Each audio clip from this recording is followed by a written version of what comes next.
In this video, I'm going to be explaining you guys how to get your first earnings in Fortnite. As all of you probably know, I'm a 6 times FNCS winner with over $1 million earned from the game. And I'm going to use my 6 years of Fortnite competitive knowledge at the highest level to make sure every one of you watching reaches your first earnings. To do this, I made a post on my YouTube channel, as well as a tweet asking you guys what questions you had about making your first earnings, or just more earnings in general, if you already have some, of course. And I'm going to be answering these questions throughout the entire video. Make sure to drop a like, subscribe, and let me know in the comments any other questions you guys might have about making your first earnings in Fortnite. Let's get right into it. Thanks YT asked me, how do you master a drop spot? So mastering a drop spot can come down to a lot of things such as loot routes, your timing, your drop maps, and things like that. The best way to master a drop spot is to pick a drop that you're very familiar with to begin with.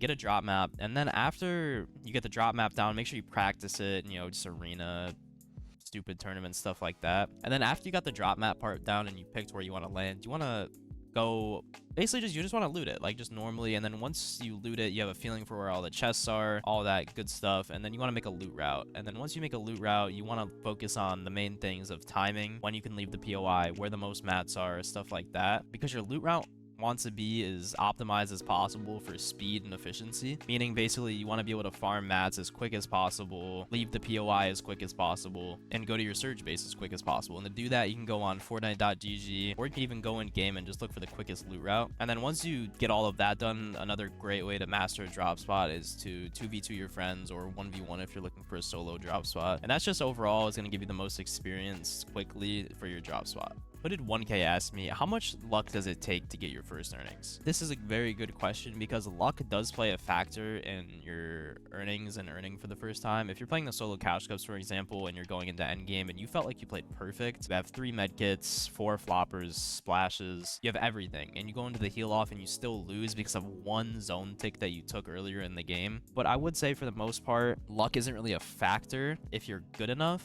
But to get your first earnings, most of you guys are going to be going into heal off and things like that. I would say 10% luck, 15% luck out of 85 or 90. And the rest is mostly just skill. Because if you guys can properly manage your game and get into the end game with 3 medkits, floppers, splashes, whatever it may be, eventually you will earn. SamsFN asked, how do you rotate in a meta with no mobility? This is also a very, very good question, and a question that a lot of pros might not even know. I kind of like to consider it not teaming, but sort of a friendship kind of thing. It's a friendship meta. So, and what I mean by that, I'm not talking about like trading surge or anything like that. So when there's players next to you, you have to know that you don't have to shoot them. If they're rotating in front of you and they're not looking back at you and you also need to go that way, and they eventually rotate, but you don't rotate and you shoot them in their back, all they're gonna do is turn around and shoot you and stagger your rotate. So you gotta just pick and choose your right rotates and when to shoot people in front of you. Spexy asked me, does practicing actually help? And I think this is a very obvious question, but I'm gonna answer it anyways. Practicing does help, but making sure you're practicing the right things and spending your time wisely is going to be more beneficial than just casually practicing. You want to make sure that you're actually improving the things you need to improve. If you're already a good box fighter, maybe you should stay away from box fights for a little bit and practice something you lack in, and that'll always improve your game all around. Because if you find yourself practicing the same things over and over again, you're not really going to see any improvement. But if your aim is bad, but you're a good box fighter, you want to focus more on your aim. Bog_leaks asked, is it worth pursuing Fortnite as a future career? Fortnite is honestly a really solid career if you have the time and dedication to do it. There's a lot of tools that Fortnite gives you to, grow. Like you have your YouTube, your Twitch, your Instagram, TikTok, UEFN, competitive earnings. It really just all comes down to how dedicated you are into making it a career. Obviously, there is some times where it might not be worth it for some people, given like age, school, etc., stuff like that. But for the most part, if you are, dedicated and can do all those things, it can pay off really well. Flex asked me, do you need specific items to earn?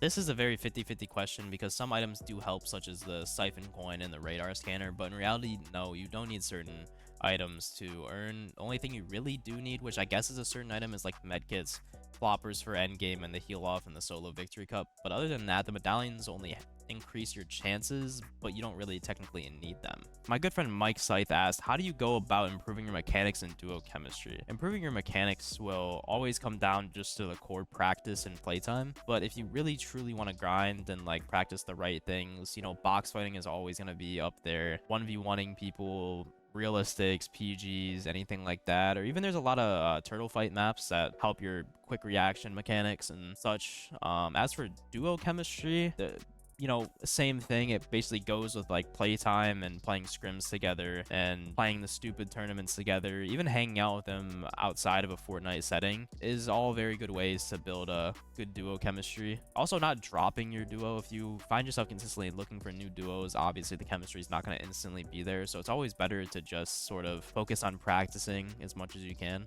But that doesn't mean you have to stick with someone. If you guys' placements are just not that good, then it's probably not best to stick and look for something else, because you can tell before dropping someone that it's just not gonna work. Flo, I will never lose, asked me, do you play better when you don't care? I actually love this question because I can relate to this question very well. I truly play better when I don't care about the game. And what I mean by don't care about the game, I play as if there's nothing to lose, because in reality there really is nothing to lose. Like for globals, for example, I played that whole globals acting like I didn't care, like I was the best and I had nothing to lose, because at the end of the day there's always going to be another solo cash cup, duo cash cup, grand finals. You always have more chances. But if you play like there's nothing on the line and just not care, I find myself playing better. But I know that doesn't really happen with other people. Sometimes you need to care more. And what I mean by don't care, like I'm not just sitting here hopping in random boxes and like throwing the game. I mean, I don't care about the tournament in terms of like, oh well, if I do bad, I do bad, I'm just gonna try my hardest kind of thing. And another thing to go about like not caring, I guess, is not getting nervous. I don't let myself get nervous for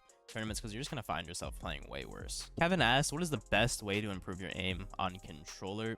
The best way to improve your aim on controller is actually outside of the game. It's mostly confidence. You don't want to ruin your confidence because you're just going to be overshooting, over flicking, not hitting the head, yada yada yada. You want to stick to like a very certain sensitivity or a range of sensitivities. You don't want to go from playing 35 to 50.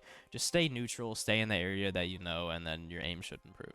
At PlayNetYT asked me, what strategies or preparations helped you secure your first earnings in Fortnite? What strategies and preparations helped me secure my first earnings in tournaments? There wasn't really a lot of strategy or preparation. It was more so just like consistent game time and playing like all the solo cash cups and stuff I eventually just earned for the first time. But with the solo cash cups now, they're very simple to earn. Not a lot of strategy actually went into it, but I can assume the more strategy and preparation you put in will probably reward you a lot better. He also asked, how did you balance improving your skills while also managing the pressure of making money? I don't really think either of those go hand in hand. I'd say that when you're first playing and trying to make your first earnings, it's always better to just not really think about the money and actually just think about improving in general, because eventually if you kind of like let go of the whole money aspect, because in my eyes there's always going to be another solo cash cup, there's always going to be another duo cash cup. So if you just play to improve, the earnings will eventually just come along with it. When we get to our final question, Lucas asks, what is the best game mode to get your first earnings in? This is a very easy one. Solo victory cash cup. The solo victory cash cup is top 7,500 to qual. All you have to do is win a game, and most of the games go down to medkits, and a lot of people that win the games are actually not pros and really not that good. So when it comes down to the end game, you just get 3 medkits, floppers, that sort of thing, and you have a really good chance of winning. And it's probably going to be the easiest earnings you get, besides maybe 0 builds, which is still a good chance, but there's a lot of cheaters in that. But solo victory cup is definitely the best thing to get your first earnings in.